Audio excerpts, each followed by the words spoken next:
State toppers ఎవరైతే ఇంటర్‌లో వచ్చారో వాళ్ళతో నారా లోకేష్ ఇంటరాక్ట్ అవ్వడం ఒక ఎత్తైతే, ఆ ఉన్నత చదువులకి అవకాశం లేదు, ఇబ్బందవుతది. కాస్త సాయం చేయండని లోకేష్‌ని అడిగితే, వెంటనే స్పందించినటువంటి ఒక సంస్థకి సంబంధించినటువంటి ఉదంతం ఇది. 2025 ఇంటర్మీడియేట్ పరీక్షలో 1000కి 943 మార్కులు సాధించింది. పెద్ద పుల్లారెడ్డి ప్రభుత్వ జూనియర్ కాలేజీలో టాపర్‌గా నిలిచింది లీలా శ్రావణి అనేటటువంటి అమ్మాయి. నారా లోకేష్ వీళ్ళని సత్కరించారు అట్లాగా హైయెస్ట్ వచ్చినటువంటి వాళ్ళని.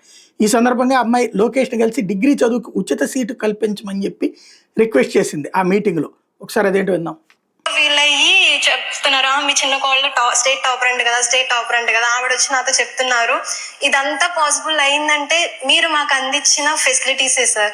అది నిజంగా నేను చాలా ప్రౌడ్ గా చెప్పుకుంటున్నాను. ఒక ప్రైవేట్ కాలేజ్ లో వెళ్ళి అంత స్కోర్ చేసినా అమౌంట్ పెట్టారు కాబట్టి అంత స్కోర్ చేశారు అంటారు తప్ప ఇంకా అంత మించి ఏముండదు. బట్ ఏ అమౌంట్ పెట్టకుండా సరే మీరు ప్రొవైడ్ చేసిన ఫ్యాకల్టీస్, ఫెసిలిటీస్ అవన్నీ నన్ను ఈ రోజు ఇక్కడ దాకా తీసుకొచ్చినాయి.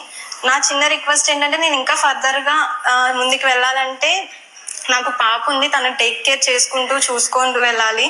లోకల్లో నాకున్న మా చుట్టుపక్కల ఉన్న డిగ్రీ కాలేజెస్ లో ఏమన్నా ఫ్రీ సీట్ ఇప్పించగలిగితే నేను నా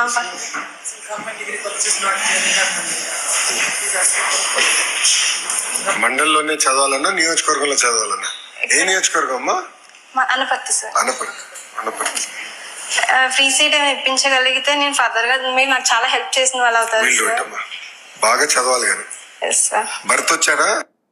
ఇంటర్మీడియట్ చదువుతున్న పెళ్లి చేసుకుని కూడా చదువుకుని టాప్ ర్యాంకర్గా వచ్చింది. అమ్మాయిని అభినందించినటువంటి లోకేష్ దానికి తగిన ఏర్పాటు చేస్తానంటే విషయం వెంటనే తెలుసుకున్న అనపర్తి నియోజకవర్గంలో రాయవరం మండలానికి చెందిన విఎస్ఆర్ రూరల్ డిగ్రీ కాలేజీ అధినేత మల్లిడి అమ్మిరెడ్డి ముందుకొచ్చారు. అమ్మాయికి ఉచిత డిగ్రీ విద్యను కల్పించబోతున్నట్టు ప్రకటించారు. తను ఖర్చు పెట్టుకుంటున్నారు. అట్లాగే ఉచిత బస్సు సౌకర్యం కూడా ఇస్తున్నారు. డిగ్రీతో పాటు పోటీ పరీక్షలకు వెళ్ళాలనుకుంటే దానికి తగినటువంటి కూడా ఉచితంగా ఏర్పాటు చేస్తానని హామీ ఇచ్చారు.